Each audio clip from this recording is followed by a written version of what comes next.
Yadagiri power ప్లాంట్లోని coal handling plant, ash handling ప్లాంట్లను ప్రైవేటీకరణ టెండర్కు వ్యతిరేకంగా జయశంకర్ భూపాలపల్లి జిల్లా కాకతీయ థర్మల్ పవర్ ప్లాంట్ ముందు 12వ రోజు ఉద్యోగులు నల్ల బ్యాడ్జీలు ధరించి బైక్ ర్యాలీ చేపట్టి నిరసన తెలిపారు.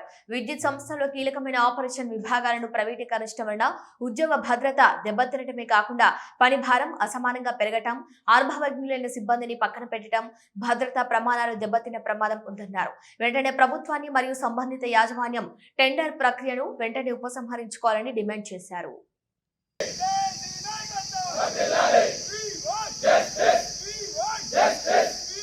Justice!